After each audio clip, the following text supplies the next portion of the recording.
Welcome all. My name is Peter Hilly. I want to thank you for being here today as we share our memories and our love for David Sawyer. We're actually going to let David start us out today with a song that he wrote and recorded many years ago. And we've been working through a few technical difficulties, so bear with us, and we're going to get this up.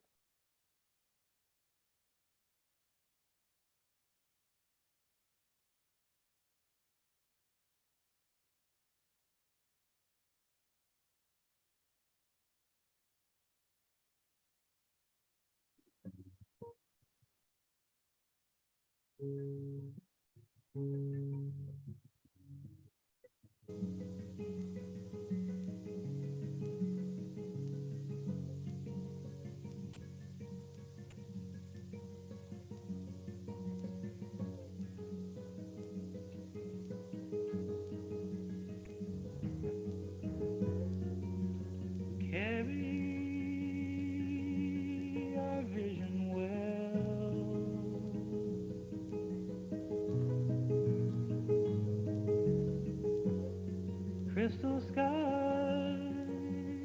and hollow hell.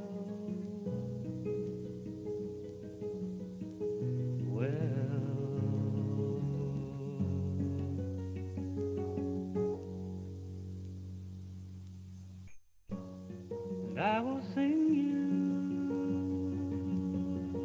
songs of center.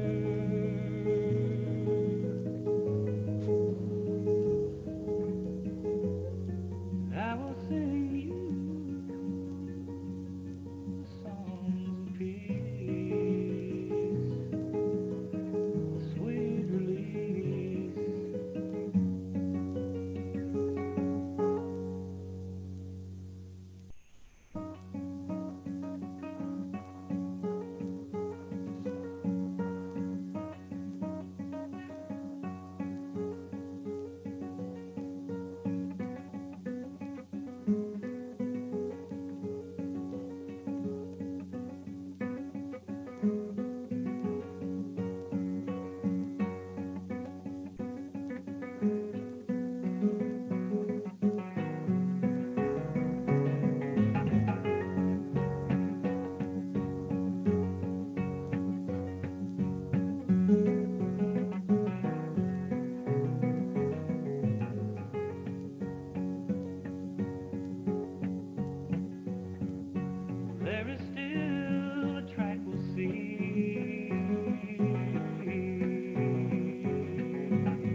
that sweet?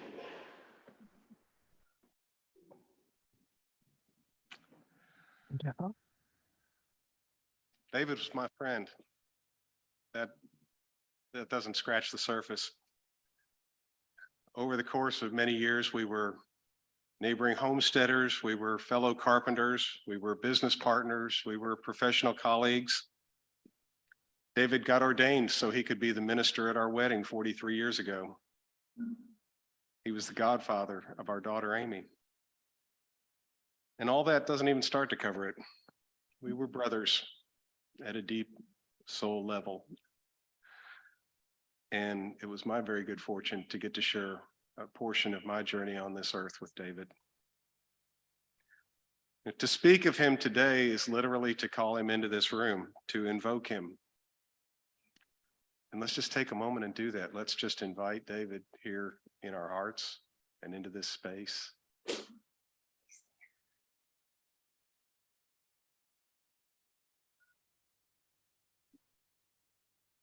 David, welcome. I thought he'd really want to be sitting over there on the little cushion in front of the low bench, and he'd have a little altar set up. So in my heart, David's kind of sitting over there, probably mildly critiquing the flow of the ceremony. And, you know, we're so fortunate to have these pictures from so many sources, and all the pictures that we got to see in the slideshow. Some of those just came in night before last from a photographer in Philadelphia, because I'd written to him, I've seen that picture in the upper right-hand corner there, and it was tagged with the photographer, and I asked him, could we get a higher res image? And he wrote me back 2 nights ago, and he said, I couldn't figure out which picture you wanted, so I'm sending you all the pictures I took of David at that retreat, and you saw them all on the slideshow today. They're beautiful. So many people that just wanted to be a part of this, just like you all wanted to be a part of this. And Stevie, thank you for those recordings. They're absolutely priceless. And to have David here with us in that way is just so special. All of you being here. You know, David loved to bring people together. And here we are. We're just one short. David loved people. He truly loved people. And he loved so much about this life, this earth. He loved the beauty of this marvelous creation, our sacred Mother Earth, especially these hills of Kentucky.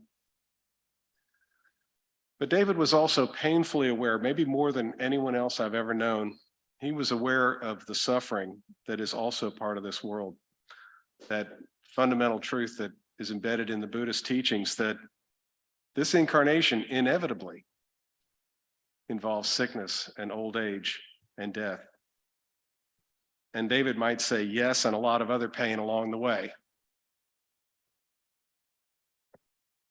David held these two truths, the beauty and the suffering, those two realities, and he held them as if they were high voltage cables. And with that current thrumming through him, he just glowed, didn't he? David was incandescent, and he burned. He burned with the intensity of that truth. So David was on a mission. He was on a mission to reach beyond that duality of this life. What David wanted was the one. He was passionate about it. He wanted to reach out and touch the face of God. He talked about it all the time. David wanted to climb a higher tree, just like he said in that song. He prayed, he meditated, he went to monasteries, he went on retreats, he journaled, he read the books, he sat with the teachers, he asked the hard questions, and he centered his life's work on service, right livelihood. And throughout the intensity of his quest, maybe because of that intensity, he was always inviting us to come along. Come on, let's go for a walk. On a day like this right now, we'd be halfway to Anglin Falls. Come on, let's have a work party. Boy, we had some work parties. Come on, let's explore this cave. How many of you went in a cave with David? Anybody go in a cave with David? Weren't sure you were going to make it back out? Yeah. Come on, let's explore this cave. Come on, let's explore this teaching. Come on, let's sit down and think about this together. Come on, let's climb a higher tree. Come on. And we went, and we saw things, and we learned things, and we discovered things about ourselves, and we bonded with each other. If you knew David for a long time, you probably remember the first time that you met. I certainly do. And if you only met him once, you probably have a story to tell about that. David had a very special gift when it comes to connecting with people. I know this because I was David's very best friend. I was his closest confidant. And I say that with a smile because the truth is, so were you. And you, and you, and you, and all of you sitting over there, and you folks in the middle, and all you people out there on Zoom, because that was one of his gifts, right? That was the way he made you feel. He made people feel special. Or rather, he helped to illuminate what was special in each person that he interacted with. That's a gift. When you were in a deep conversation with David, you had his undivided attention. You were talking about the deepest fundamental truths. With David, you were always having the most important conversation ever. You could feel you were the center of the universe, or the two of you together were standing at the center of the universe. And he carried that gift into his work in the wider world. David and I planned a lot of workshops together, a lot of trainings, a lot of ceremonies. He's been sitting on my shoulder for the last few weeks, the whole time we've been working on this one, saying, "You better get this right, Hilly." And then he'd grin and he'd laugh that little laugh of his.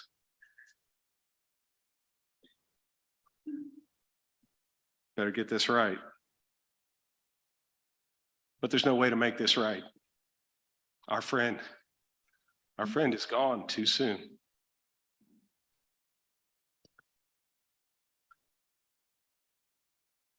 When my phone rang that night, I was not expecting to get the news about David. I figured David was still going to be playing basketball and climbing mountains when the rest of us were spending more time on the front porch in our rocking chairs. What the hell, Sawyer? I wrote the following words about David the night that he died. I've lost a lifelong friend and brother tonight. We shared more laughter, love, tears, joys, and sorrows than I can even begin to recall. We built houses, built organizations, built community, dreamt outrageous dreams of human potential. We journeyed together on the path, and I'm a better man for having shared those passages with him. David was always driving forward with a ferocity and a tenacity that was almost overwhelming. He carried his light as fire. And the bonds we forged in that fire were deep and real. We sat together at the feet of masters. We stood together on the shoulders of giants. And we worked hard to be worthy of all the blessings and all the teachings we received. And there were many. I will miss you dearly, David. I will keep you alive in my heart, even as I set you free. We're going to hear from Jennifer. We're going to hear from Blake. And we're going to open it up because I know some of you all have reflections to share as well. Jennifer, are you ready?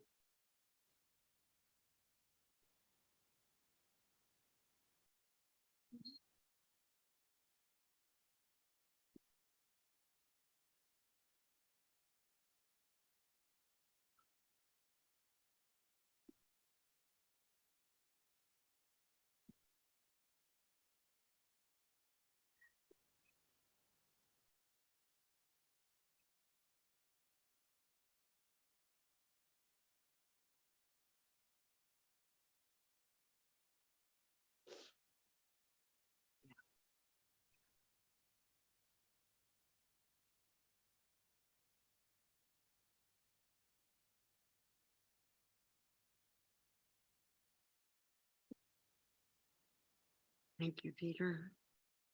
Thank you for those words, Peter. I can't. They're hard to follow. David Sawyer. I'm Jennifer Sawyer. When David and I met, the first words he said to me were, "Do I know you?" And I had seen him walking toward me from afar, this man in a poncho that went over his body. And I thought he was a monk. And he walked up and he said, "Do I know you?" And I said, "Yes." I don't know why. That was the first time I had ever seen him. And we stood there for a moment and we went on. The second time I saw him at a party. He had the same poncho on. And he walked up to me and he said, "May I stand by you?" And I said, "Yes." Little did I know the implications of that, because from that night forward, we were together.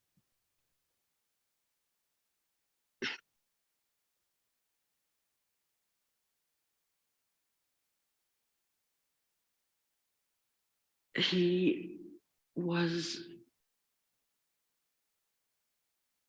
a wonderful husband. He was a builder. He built our home and we called each other home. We said, "What are we to each other in our lives? What is it?"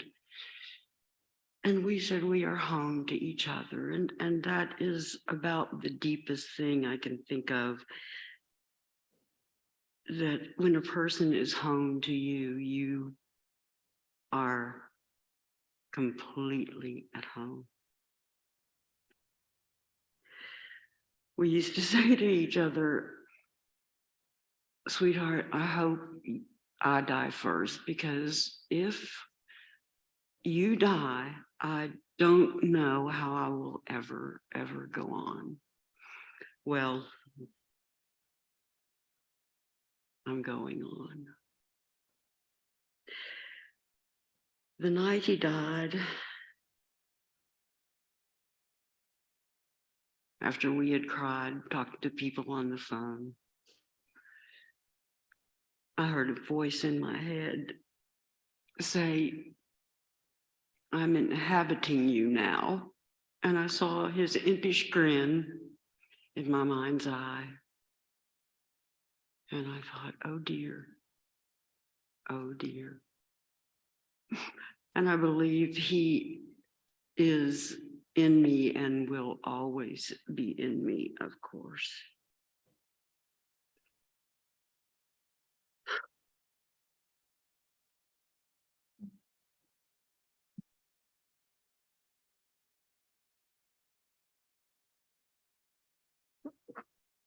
I'm so glad to see you all here. You whose lives he touched so closely.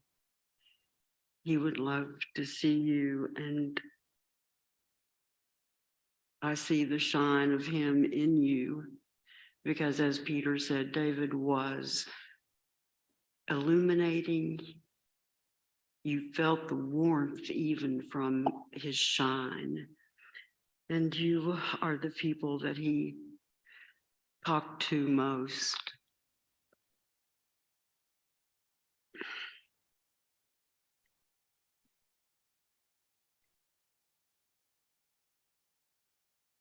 He changed people's lives. We had the grand opportunity to work on AmeriCorps. We were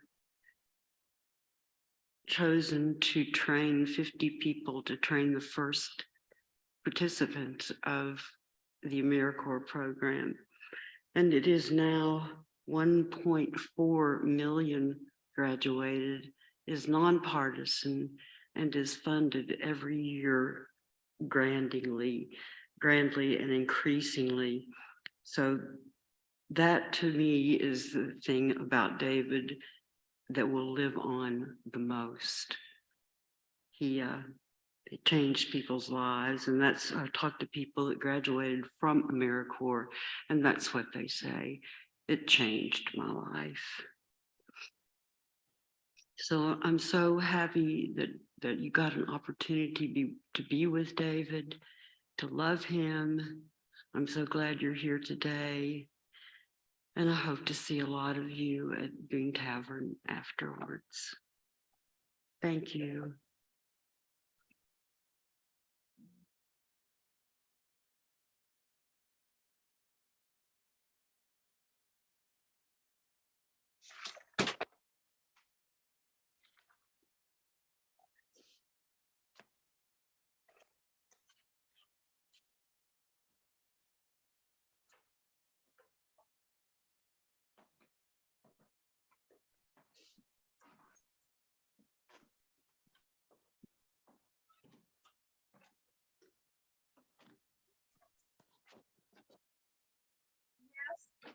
Yes.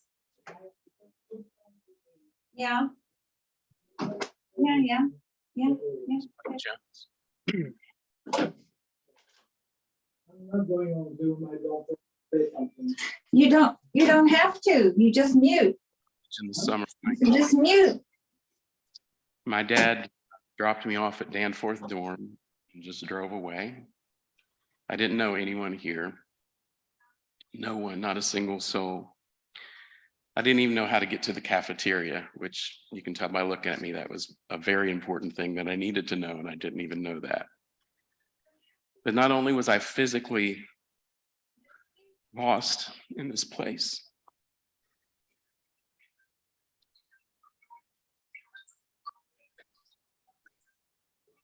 I was emotionally and spiritually lost as well. I was drinking very heavily to ease my pain and searching for someone who understood the angst that I felt as a first-generation student trying to figure out who I was. I needed a mentor and a friend so desperately. Then someone introduced me to David Sawyer. The very first time I sat down with him and told him my story, I cried and cried until I thought I couldn't cry anymore. I poured every single ounce of heart out to him. My head was hung low. And then I looked up and he was crying too. Those eyes of his that could be both piercing and kind at the same time looked back at me full of compassion. It's the first time in my life, literally, that anyone had listened to my brokenness, just listened. And his embrace that day felt like home. It felt like home. This began my relationship with David, Students for Appalachia, and the national community service efforts that made him so well known. In 1991, SFA won a National Points of Light Award from President. I'm watching it, but it's delayed. He was traveled down to DC to receive the award, and at the same time, Los Angeles was on fire after the Rodney King verdict. Had so many conflicting feelings around those events. And David encouraged me to process that by writing about it, which he often did. He was so good at helping us take those burning ideas and birth them into the world. He was a master at that. He did more than just listen to people like me. He trusted us. He believed in us when we couldn't believe in ourselves. He held hopes for us until we had the courage to live them out. He came to me one time and said, Jones, he always called me by my last name when he was serious about something. I guess he did that to everyone. Jones, I want you to be the student director at SFA. At that point, I could barely make it to class, let alone thinking of myself as the director of anything. I stammered for a minute and said, I'm sorry, David, I can't do that. He said, yes, you can.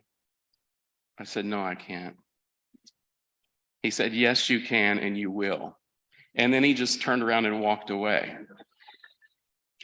David called himself a Buddhist Christian, and I just assumed that's just what they did. They just said stuff and just walked away. So, but he was a force of nature, as you all know. When he latched onto something, he was tenacious and he wouldn't let go, and he didn't let me go. So I became the student director of a bunch of passionate, idealistic young people just like me, who sometimes spoke and first thought later, or whose personal lives were mess. I wish I could say I did that perfectly. I didn't, as some of you sitting in this room can attest to. I'm sorry. But David gave me two things that I so desperately needed. I needed unconditional love, and I needed accountability, and he gave both of those things to me. Today, I'm a professor and I'm a therapist, which is kind of hilarious because David was my therapist. I don't know if he had any therapy training, but I sure benefited from many of our talks and our walks together. But he helped pave my life for those two professions so profoundly, as did Peter Hilly and so many other people here at Berea College. I'm so thankful for you, so grateful. He inspired so many of us during his years here at Berea. He loved me so well, and I'm forever grateful for David Sawyer.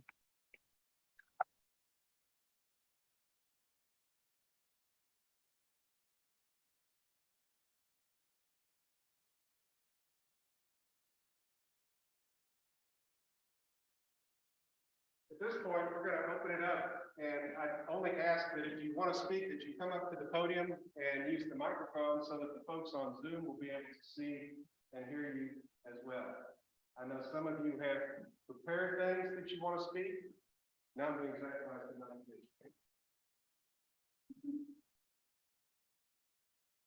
I'm being diligent about my mask wearing because I'm going to visit my 100-year-old mother tomorrow. If you would come up to the podium and speak so that the folks on Zoom can hear you and see you, and whether you have something prepared that you'd like to share or whether you just have something that you spontaneously would like to offer into the space. We'll take time for that. We'll also have some time for the people who are on Zoom to share as well. We'll then come back here if there's anybody else in this room that wants to speak, and then we'll move toward a conclusion. So please come and share with us.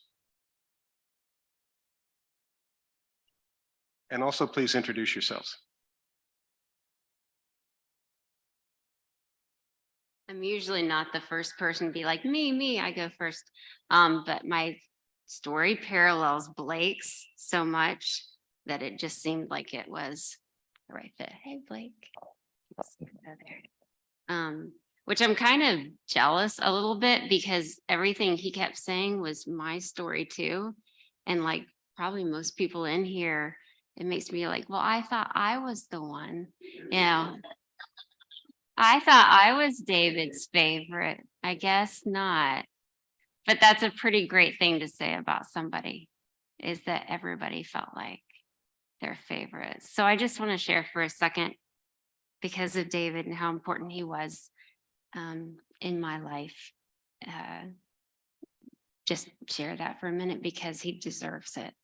When I was a freshman at Berea, I was small. And not just because I'm really short, on my tiptoes. But my life was small. There wasn't much to me, I guess you'd say.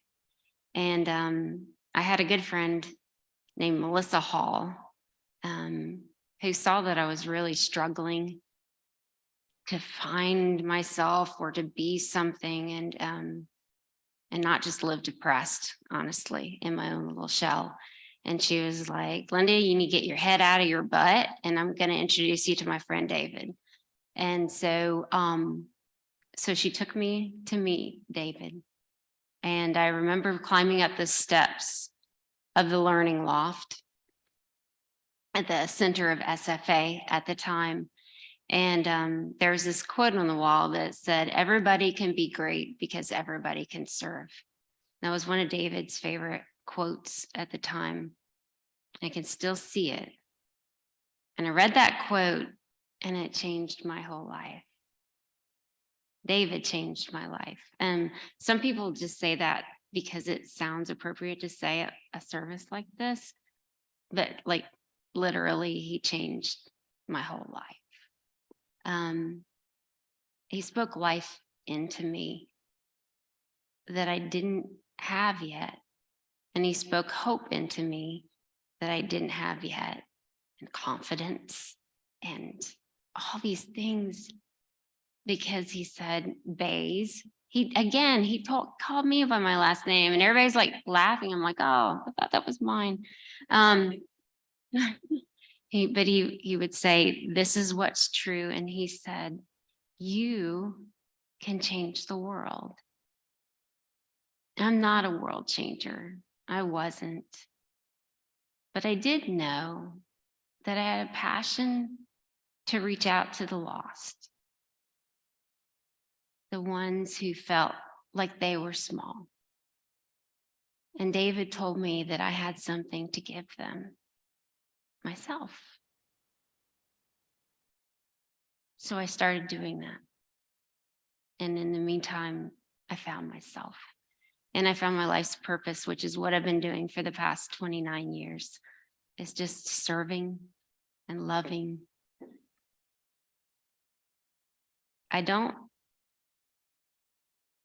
hard to sum up the power of what David did for me. But I think what I'll always carry is that every life has power and hope. Every single person here, no matter how many gray hairs that we're now counting on our heads and laughing at ourselves, every life while you are here has the power to change someone else's. And that doesn't stop until you stop. And so my hope is that by remembering David and all that he meant to us, that we would remember his heartbeat, and we would go out no matter who we are and where we are in life, and we would go out and continue to be world changers and to love the lost and bring hope to the hopeless. I'm so thankful that Dave told me that I could do that and that you can do that too. Thanks.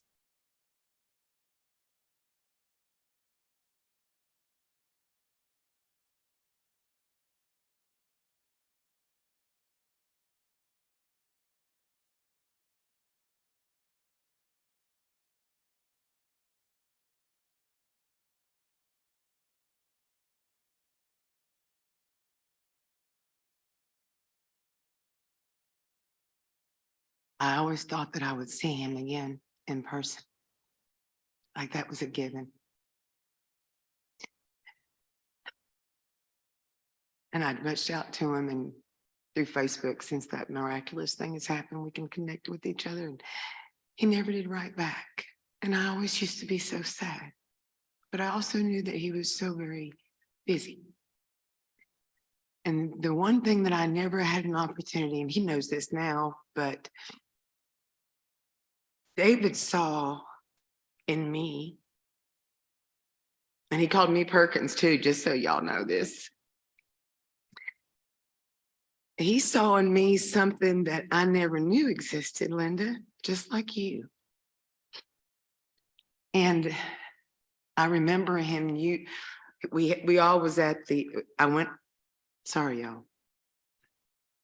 I was working for SFA, And it was the first time we had a staff retreat at his house out in Desputan.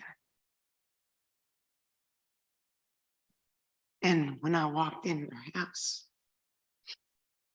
I started crying because of how it smelled.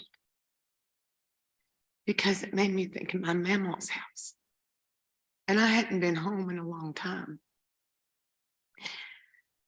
And so after I got okay, and nobody was there really, it's just you and him and me and not many others. And then everybody else got there. And then he decided that he had to share that with everybody because Perkins come in here and just wept. I'm like, I didn't weep. And that whole situation, because he just bared me. He didn't ask my permission or nothing. He just bared me in front of God and everybody. And that moment gave me the life lesson that who I am and what I am experiencing is worth something. Does that make sense? That me crying when I got to y'all's house, because it made me think of my mommies and daddies and my mammals and my pappals, and I hadn't been there for like 2 years, you know? And he put me out there on blast. Everybody knew that I was crying like a baby. But that made me also realize that that was a strength. That was the first time that I had ever saw my tears as something strong.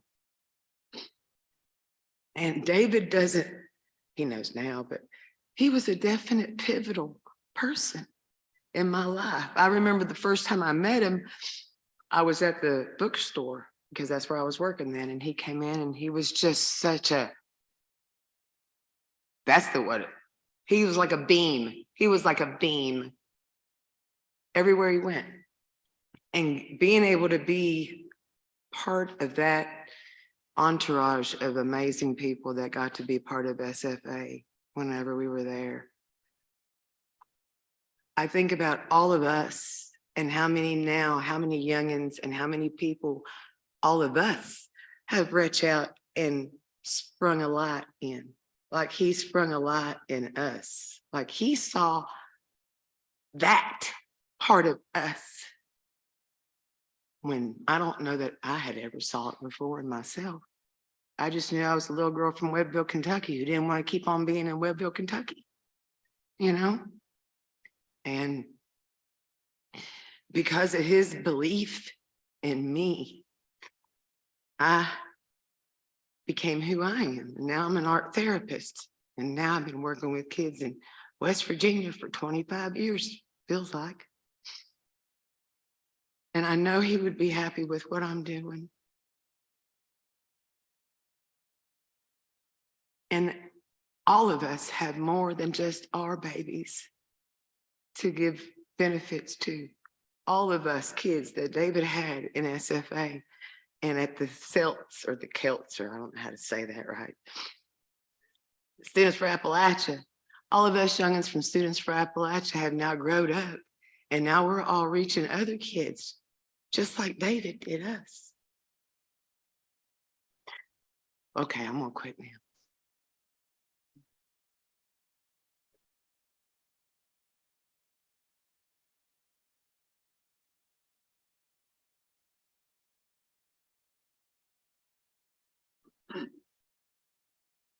My name is Lamont Nolan, and I would say that I probably was one of the more confounding persons he may have come across.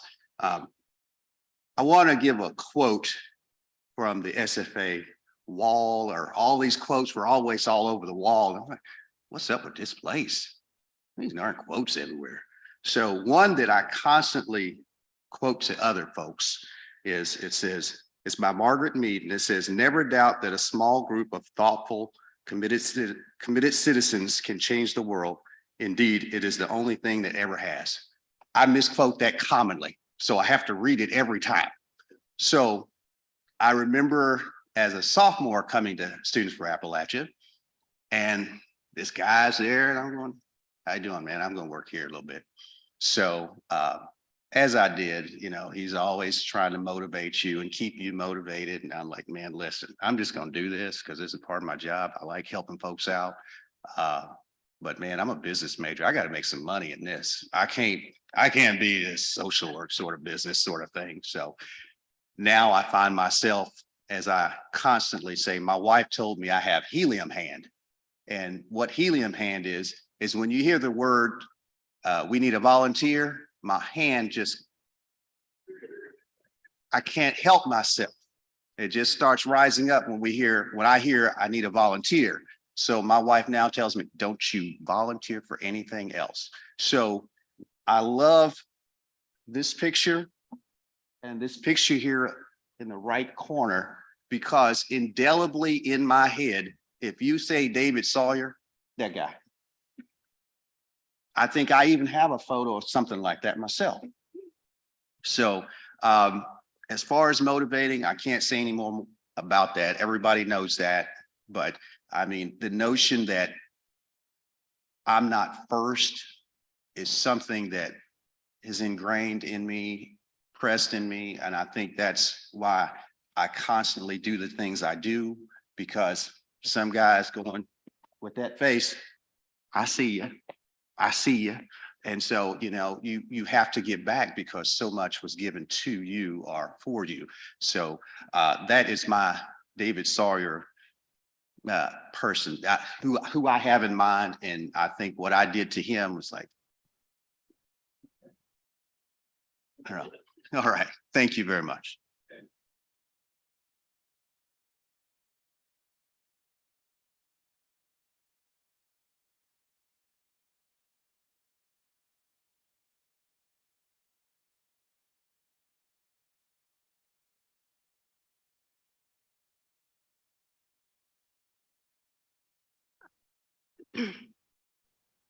My name is Fola Demopoulos. It's also kind of fitting to be here in many ways because David was responsible for the very first speech I ever gave. Mind you, it wasn't to 30 people, it was to the National Governors Association. I would have never thought that I would speak to anybody like that. One of the things I've been thinking about is that David often said, trust the process. And I often argued about him, about trusting the process, because I was always like, what if he wasn't a process? And I've come to this many times over the last couple of weeks. I'm like, really? I don't think I need to. And I hear him in my head saying, trust the process. Just trust the process. And there have been multiple points in my life where David has been, like Peter said earlier, on my shoulder, whispering to trust the process. And I don't know that David ever knew that when I was on this campus, the moments when he saw me after I came out as queer,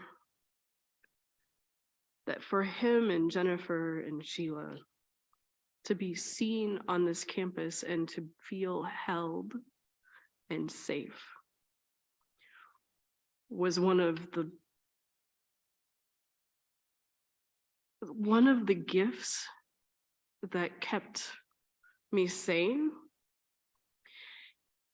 And the way, Jennifer, that you and David loved each other was one of the very first examples, if not the first example that I ever saw of what relationships could look like in a way that invited sanctuary and home.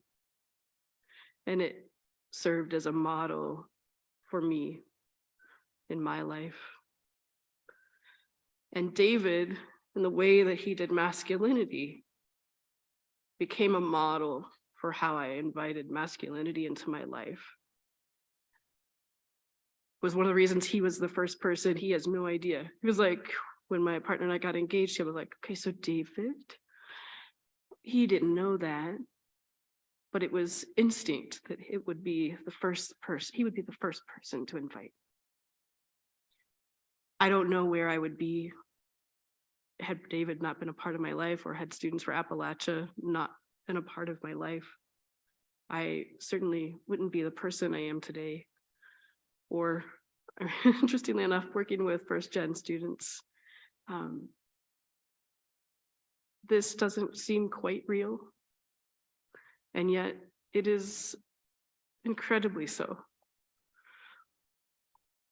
The only thing that I would say is that I've also been thinking about Bjork in one of her new songs, and she talks about that hope is a muscle that connects us. And Linda, you talked about that so beautifully. And for me, David is about the relationships, and it's about connection, but it's also inevitably about the impossibility of sitting still while the world goes to hell. And so I will take that and continue to take that. And I hope that each of us, in the moments where we may doubt where we are, who we are, that we latch on to those three seemingly simple words of trust the process, because the process is what gets us to the next point. So.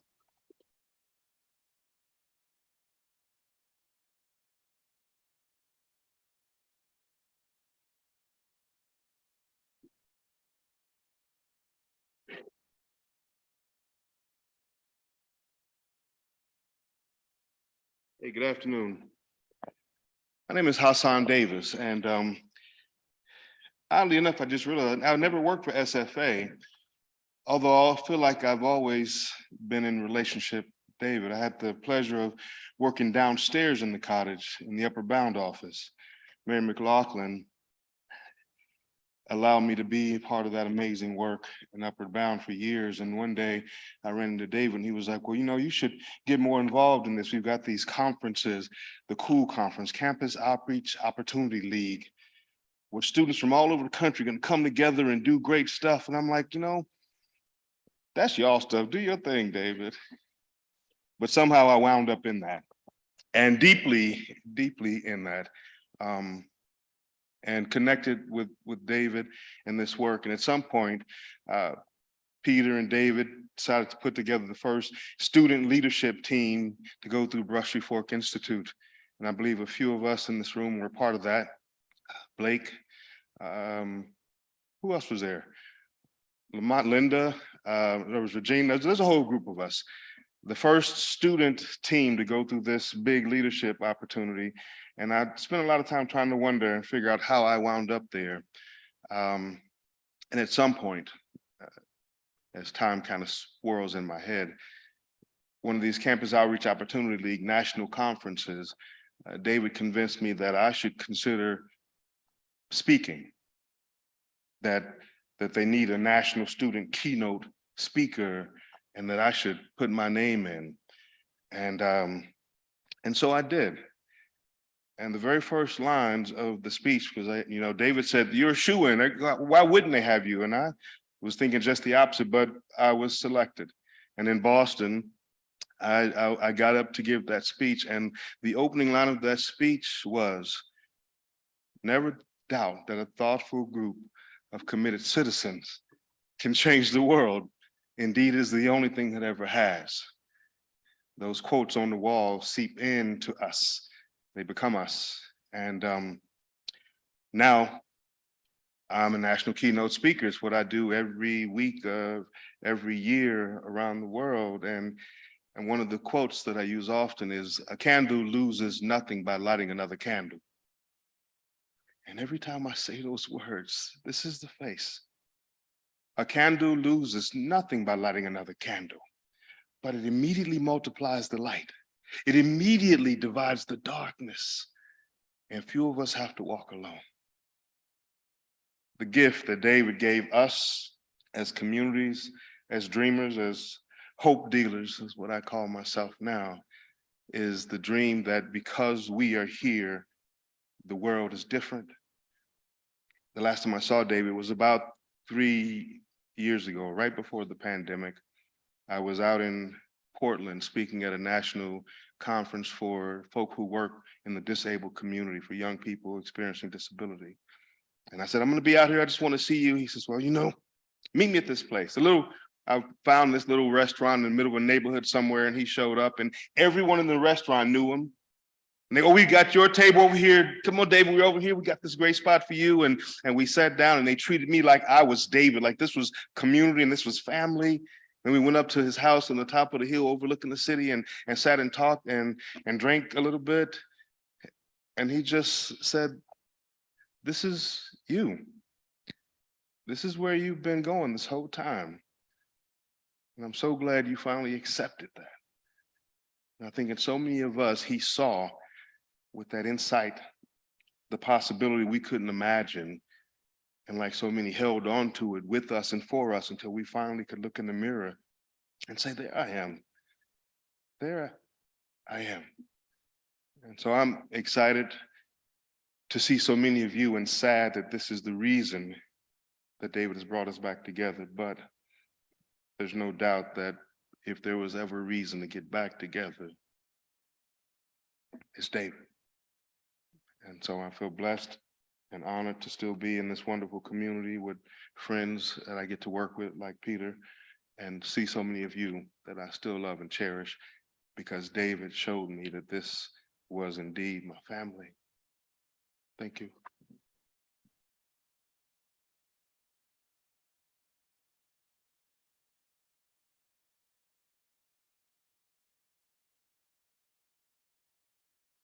Got somebody from the Zoom, and so we'll let them speak. Thank you.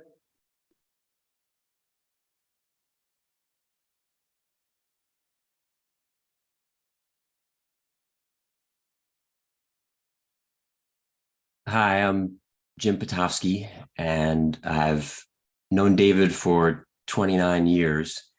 And one of my observations is a theme that I'm hearing with everybody speaking is how influential David was in their lives and how he lifted us up, how he challenged us and made us more than we even knew we could be. And I've worked with David in some form or another in every job I've had actually for 29 years, except my current one. And he's been with me through some of the most amazing moments in my life and some of the most raw moments of my life. And I'm so grateful he was alongside that ride for both of them. We were part of different movements, service learning, social entrepreneurship, national service. And it's interesting, 29 years ago, I don't think this is when I first met David, but it's when I saw him sort of shine in leadership and in training us.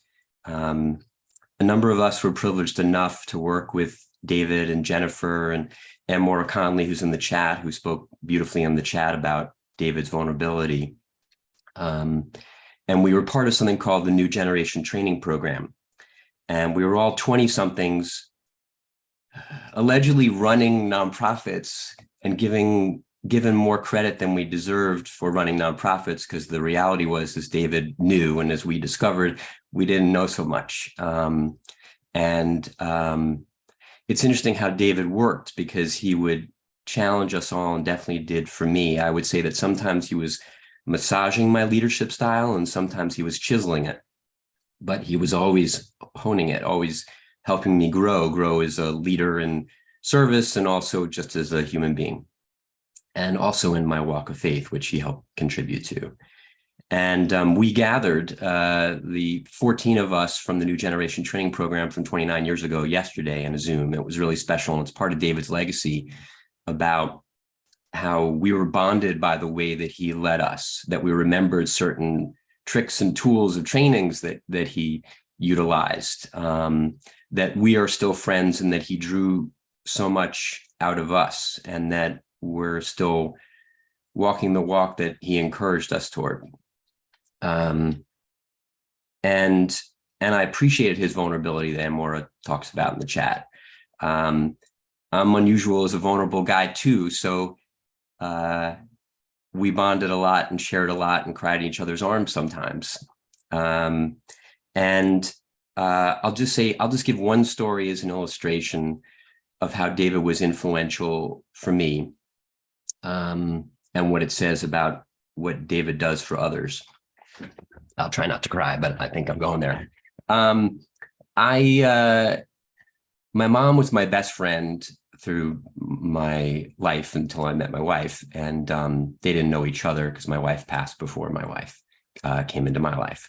And my mom was passing about 23 years ago. I was in a cab in San Francisco where I was living, and I got a call from my brother saying, "Mom's going and you may not make it back in time." But I happened to be in a cab wonderfully headed to New York, where my mom was, for a social venture network conference, or so I thought. And instead, I was already booked on a plane to the very place where my mom was passing. And I cried the whole plane ride back. And then I was in a cab, and I thought, I thought on the plane, who do I need to call? Who's going to sort of calm me, get me centered? It was David. And I called him and I explained to him what was happening, and I didn't know if I was going to make it in time. And he knew how much my mom meant to me. And I said, how do I handle this? How should I be? How do I navigate this? And he said, well, you know, I know how much your mom meant to you and how you guys were uniquely close, but you need to not be thinking about your impending loss. You need to not, he probably said, like, don't be selfish, you know, not that I was being selfish in that moment, but, you know, David was candid. So he used sometimes he pushed people, and he did for me. And he's like, you need to be thinking purely about her. If you don't make it in time, I want you to do something that you think you're not capable of. I want you to recognize that, at least in the Buddhist philosophy, that she is not done when they declare her dead, that she is still transitioning. And you need to ease her transition. And you need to talk to her and over her and speak sweetly and let her know it's okay and release her. Tell her how you love her. And I got there just in time, saw her just before she passed. And then I did exactly as David said. Now, if David had said cluck like a chicken, I probably would have done it, both because it was a very vulnerable moment, but also because I did trust him. But he actually said the right thing for me. And I did that thing that I didn't know I ever could have imagined, talking over my mom's dead body. And I'd like to believe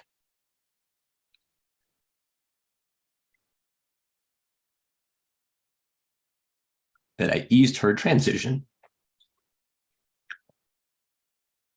And in so doing, I eased mine, because David showed me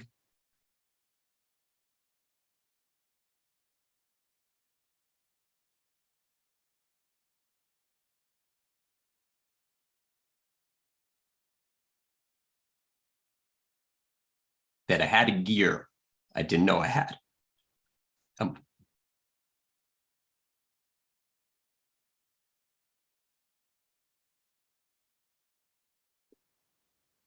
And when I listen to each of you, I hear that he revealed that gear too.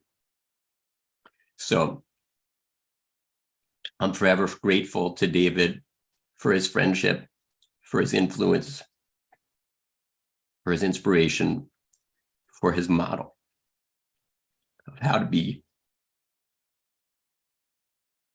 a guy and redefine masculinity so that you can be strong and vulnerable, that you can be open and pursue with an open heart. My dad was that way, is that way. And David was that way for me too, in affirming it. So thank you. And I love you, David.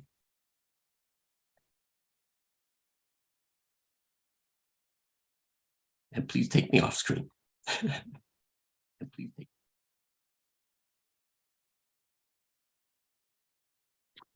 My name is Charles Sawyer. Buzz was born 30 days before me. this is me, and this is me. So I knew Buzz as Buzz, not David. So you all have a different memory of him than I do. Mine is completely different. It's Buzz as a child. So I cherish that. And I'm very envious of your memories of him as an adult. I don't have to. We went separate ways. You know, Buzz was here and I'm in North Carolina. I went in industry and worked there for my career. So he had a different career. He had a different life than me. And last time I saw Buzz was at Dave's funeral. Dave, his dad, and my dad are brothers, of course, so we're first cousins. So we've all had interesting memories of Buzz, but I have to call him Buzz because he was always Buzz to me. But I envy you for the memories that you have, because I don't have them.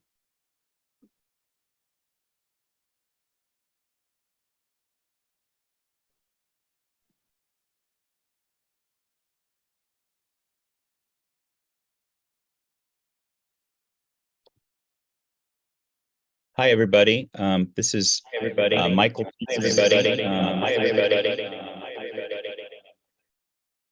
Is that echoing like that? Oh, okay. Somebody fixed it. I heard a very strange echo. I'm Michael Tierney. I'm zooming in from Big Ugly Creek in West Virginia. And I had less time on this physical plane with David than probably most of the people on this call in this room. I experienced him in 2 workshops, the executive director track or executive decision track in the Brushy Fork Institute many, many years ago, 2 years in a row. I think the last 2 years that he offered that. But I did want to speak because the images in the talk about knowing that the light that David spread to you has spread to so many other people, that light is really powerful, even if there are fewer contacts. For people who did not have the privilege of working for long periods face-to-face with David, we've stayed in touch over the years, including, I'll share a little bit from the last email that exchange we had this summer. But 2 things. The workshop itself was, he turned us into a group of a consulting firm for each other. And that was so typical of David, that his way of teaching was to pull out from us what we had to share and learn from each other. And so we each presented some challenge we had, and then the rest of us acted as a consulting firm. And that just transformed the way that I work with people in my nonprofit step by step, from the just fresh doing this work for the first time in their life, Vista volunteer, through senior management. And I kind of stole that with his permission and adapted it. And the things that said to me, first of all, of course, David's model that we all have something to teach each other, that we all have knowledge, that we all have challenges, and we can all help each other with those challenges. And whether it's a half an hour of a Vista saying, I'm really struggling with how to organize this particular project, or people trying to discern whether or not they were going to transform their lives or their careers, or in the thick of a very difficult movement. This is just real basic, that we're never in this alone, and we both always have something to offer, but we always can trust and reach out, and there will be people who will love and support and help us think this through. And as I said, we've been in touch off and on over the years, but I hadn't probably spoken or emailed with him for 5 years. And I just wanted to see if I had an updated email. And this summer, I'm in the midst of a big transition, passing the baton of an organization I founded 34 years ago. And I reached out to him, hoping the email was still good. And as you expect, he had a wonderful, brief response, and we were looking forward. So I ended my email to him with saying that I thanked him for being part of my cloud of witnesses that I think of out there doing noble work that inspire me. And his response was, after we haven't been in touch for 5 years, Michael, I continue to be so impressed by the work you do, have done, and will do. Wow. Happy to be in your circle and help you think things through. I'm definitely part of your cloud of witnesses. And we never did have that phone conversation, but I will carry that wow with me for the rest of my life. And as he transitions from being part of the cloud of witnesses that I'd hoped to have voice to voice, if not face to face conversation with, I'll have him up on the wall behind my desk. And in closing, I shared a bit of a song that I wrote years ago about the bittersweetness of parting company with people that you've done important work with. And that was simply at the end of an action or end of a movement. And it's poignantly seems appropriate today. And it has to do with when you've walked paths with people that you don't ever want to stop, you will always walk with them at some level. And I'll just do a chorus and then into the verse that really makes me think of David today. May I never shake this dust from my feet. While I know we share the same sky, this parting's bittersweet. May I never shake this dust from my feet. When someone shares your struggle, you know you've made a friend. When I find it hard to carry on, I'll think of you and then I'll remember even weary throats can sing the song again and give thanks for the love that we've shared. Thank you, David. When my throat gets weary, I will think of you. It will help me sing again. And I'll carry that wow to my grave and to this next life. And know that when I pass a light on to somebody, it's part of something that I borrowed from you. Thank you, David.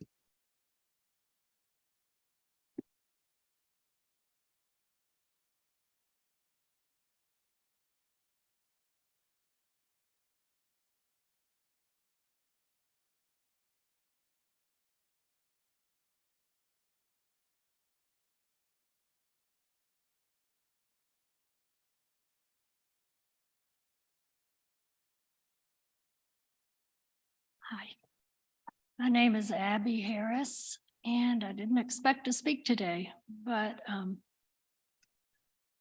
I knew David. I came to know David when I met my husband, Stan. He and Stan were longtime spiritual brothers.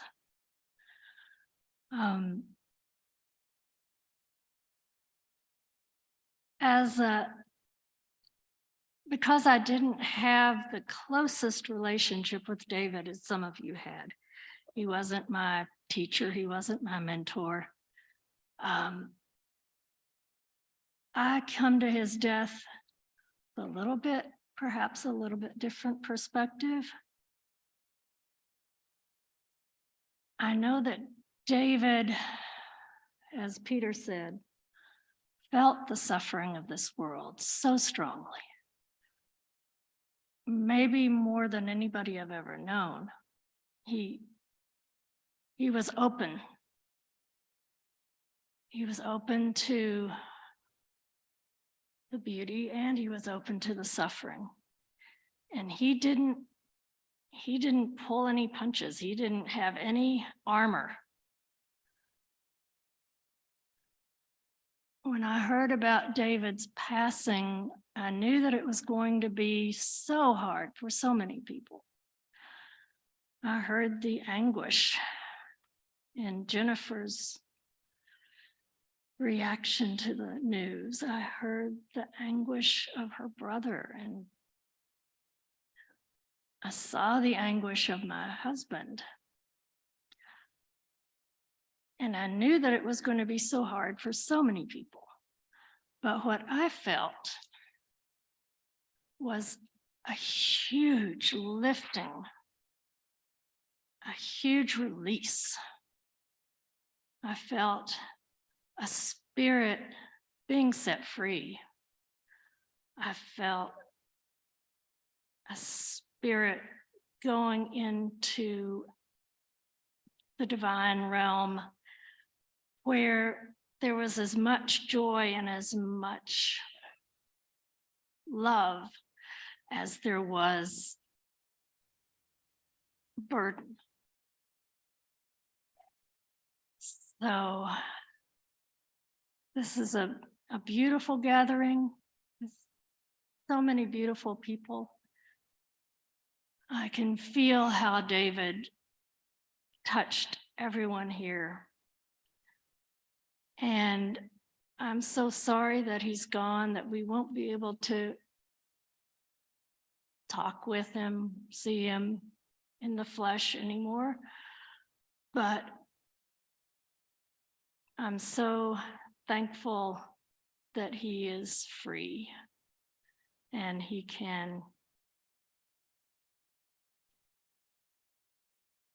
everywhere and he's here and he's in all of you. So, thank you.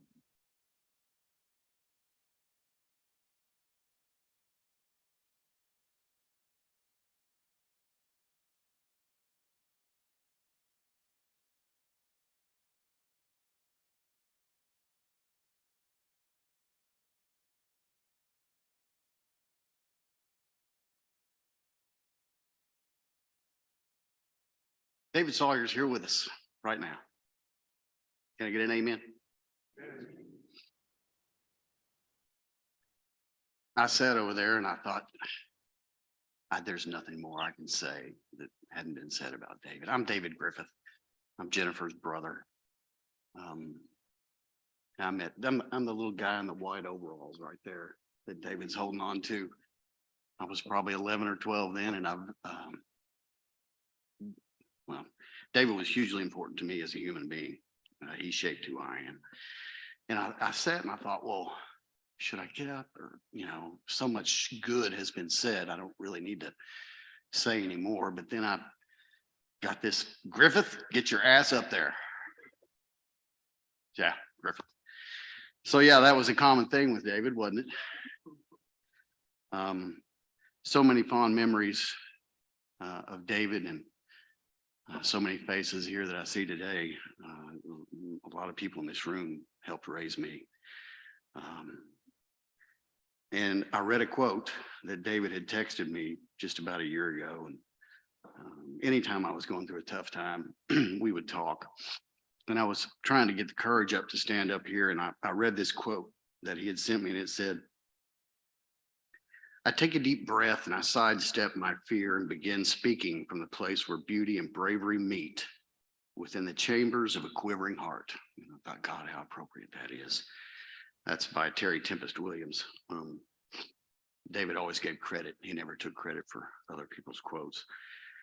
And there really isn't much more that I can say other than I wanted to read, and I hadn't heard Jeff Roche was one of David's close associates and colleagues. And like many of you, I've gone through all my old texts, correspondence and things just to bring pieces of David back to us. And I read Jeff Roche's obituary that he had posted on LinkedIn, and it really touched me. And there's one, I'm sorry, Jeff, if you're listening out there, I don't mean to plagiarize, but I'd rather ask your forgiveness than permission, because this was so beautifully written. David was never one to talk about the weather or the weekend. Wrong guy. David wanted to go to the core or essence as fast as possible, sometimes to our dismay. The issues he tended to work on were no different. Wicked, complex problems, he liked to call them. He was always searching for the big stage at his moment. In his head, that moment was a stadium keynote speech. In reality, it was intense one-on-one conversations he had with each one of you here today. David Sawyer was the mentor. Many of you nod your heads, remembering the words, I'm going to save you 20 years, he told you, and he made good on that. Interesting people are interested. That was the principle that led David Sawyer's curiosity into each of you. He really wanted to know you. His body of work lives on in those intimate conversations about life, love, and spirit. Thank you. Love you, brother.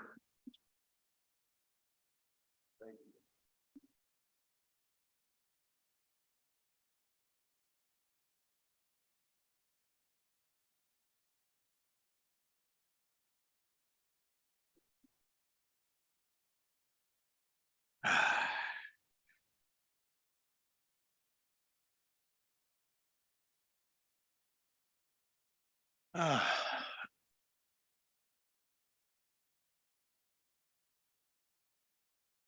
Yeah, it's gonna be a lot harder than I thought. Um, I'm Steve Sawyer. And he never called me Sawyer. I was Stevie. But the nice thing is over. I probably didn't really recognize the relationship we had till I was about 3. So, I mean, I've been friends with him for 67 years.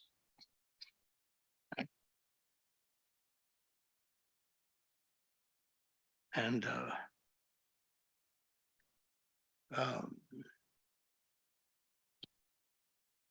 I really thought I could do it easier, but bear with me. So I grew up with Buzzy, with mom and dad. I have stories you'll never hear.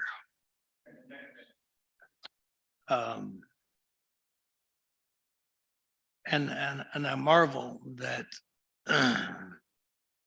the often chaotic relationship that my brother and I endured with mom and dad led us both to a place where we knew that service was sacred.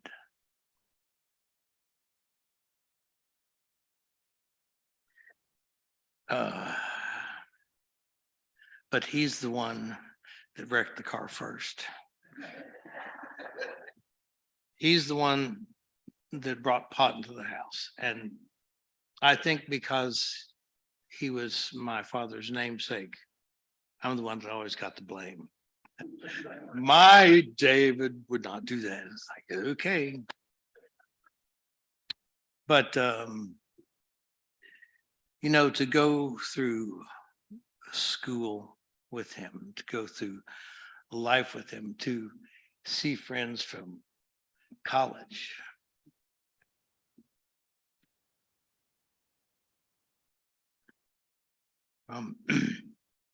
Seven Springs.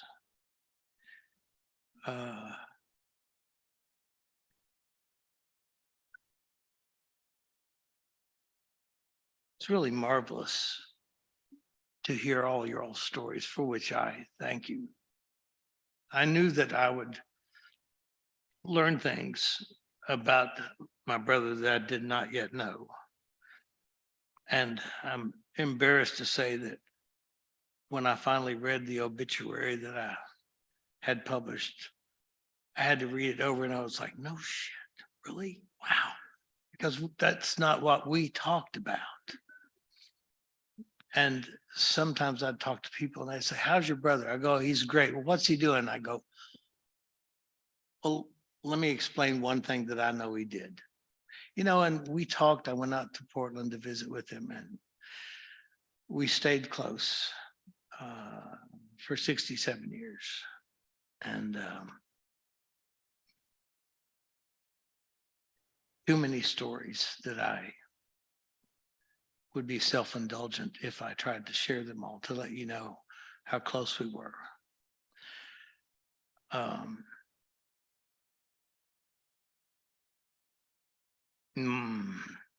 My one accolade that's not in his obituary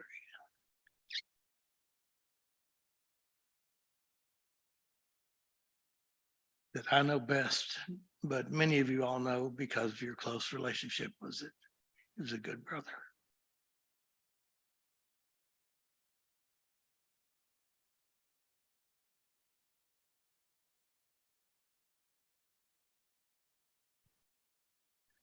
Cheers.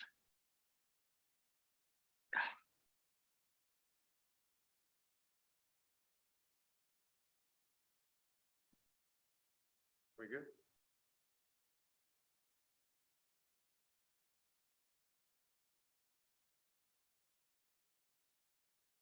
Good. I hope you tell this on yourself, and I would have to tell it on you.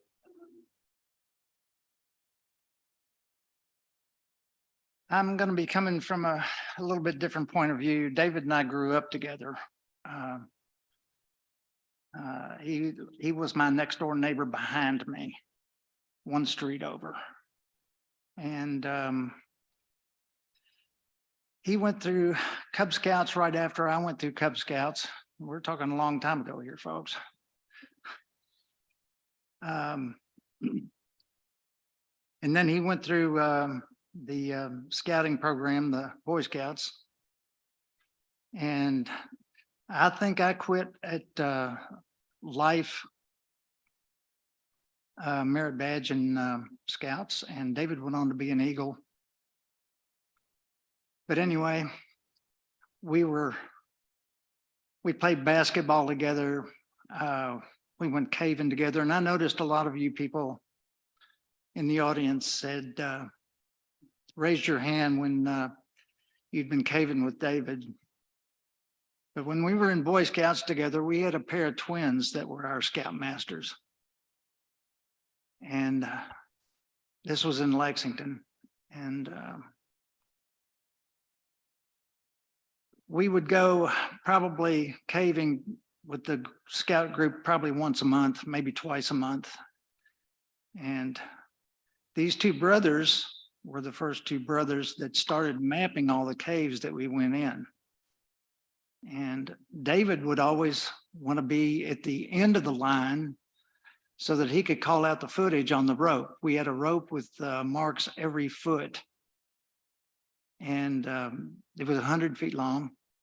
And one of the twins would be in the middle, and the older twin, the scoutmaster, would be in the front.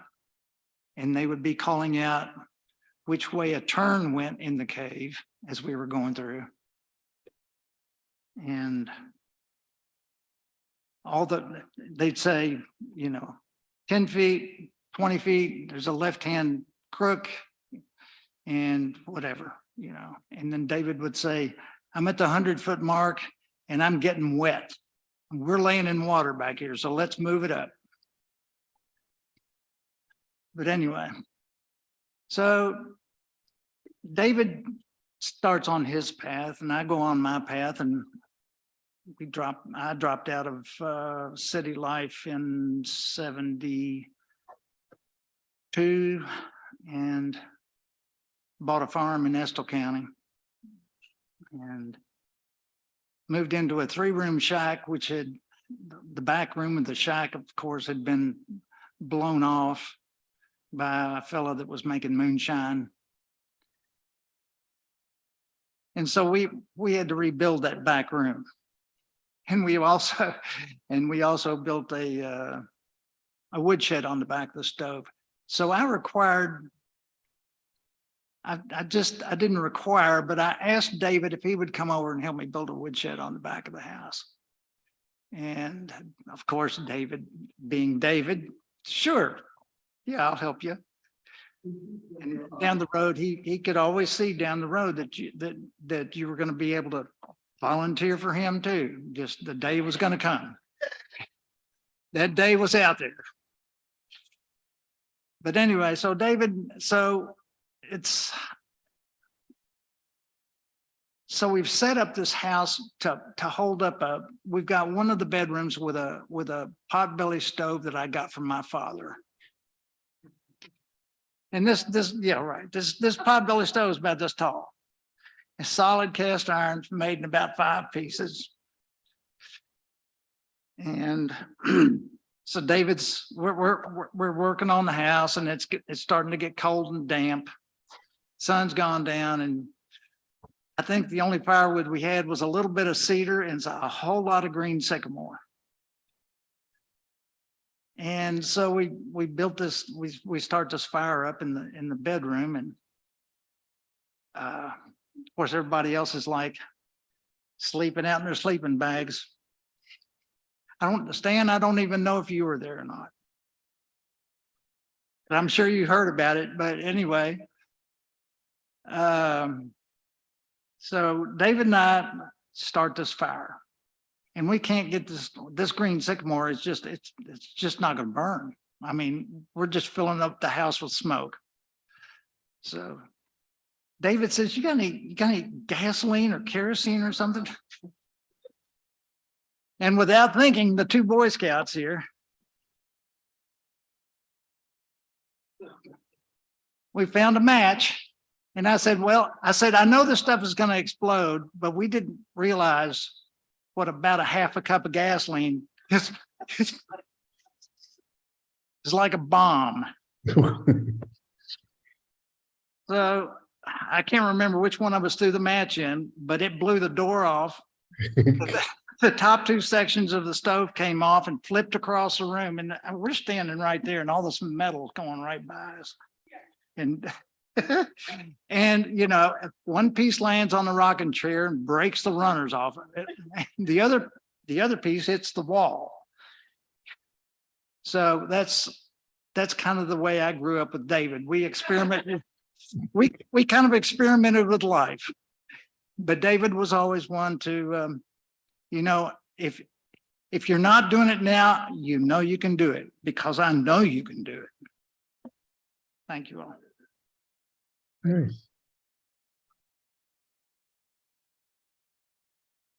That's probably a good place to end.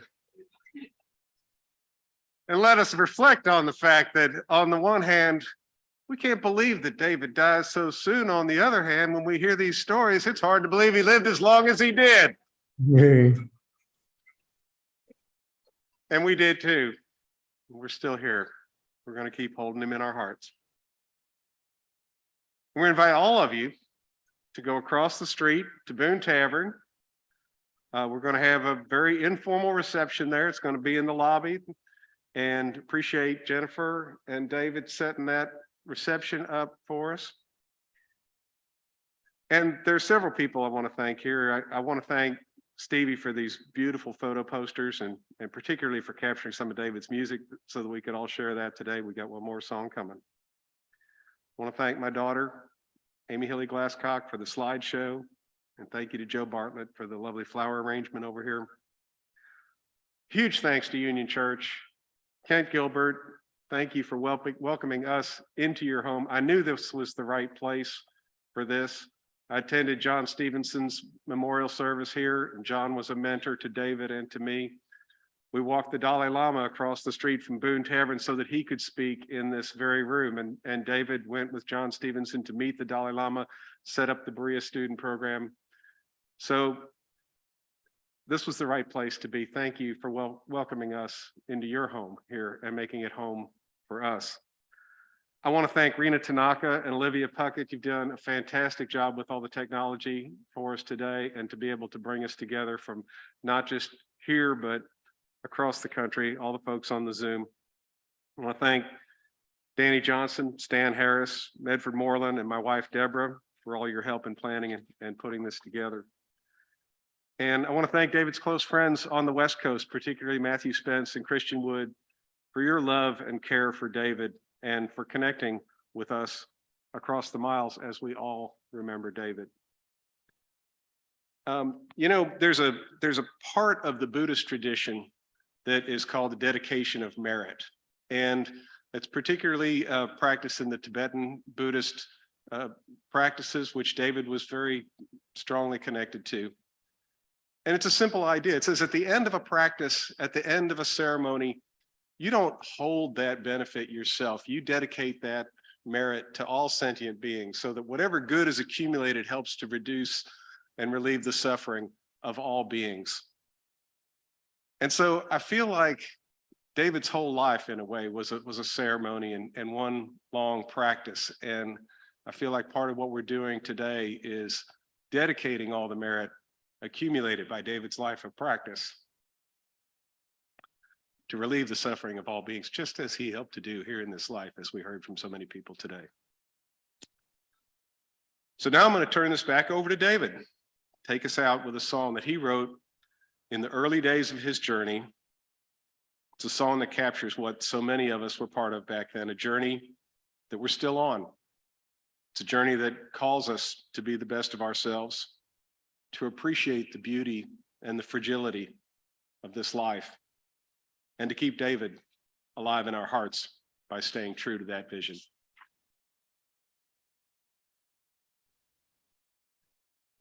We're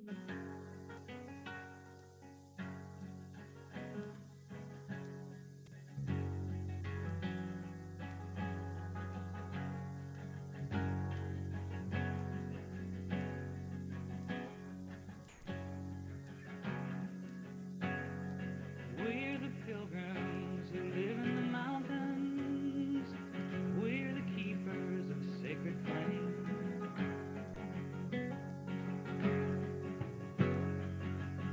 We're the ones who would travel in darkness. We're the ones without money or fame.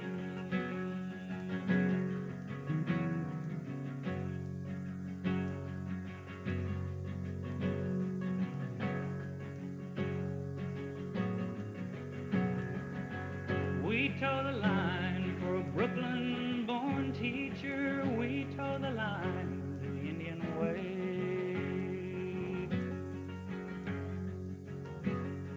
We feel the pull to the heart of true friendship. Friendship our freedom and friendship our way. We sense the spirit that dwells in the mountains. We learn the ways of the rocks and the trees.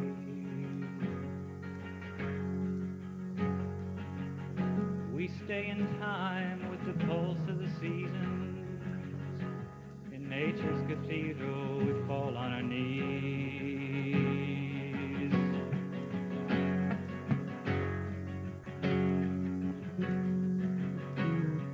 We feel the heart of the primitive peoples. We learn the ways of the ancient Chinese. We give ourselves to the pain and the glory. We die to the present like these autumn leaves.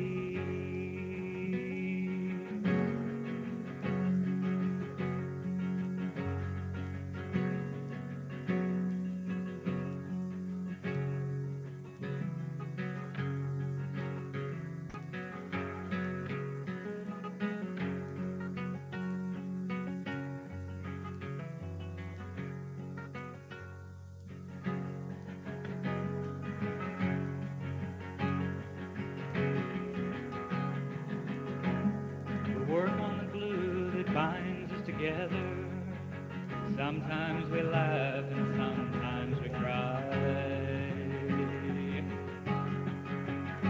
We turn to the truth wherever we can find it.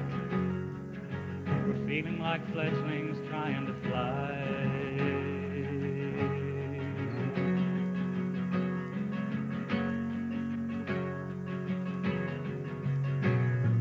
We're the pilgrims who live in the mountains. We leave our home for regions unknown. We move together, we're fools in the spirit. We give our hearts to the eternal one.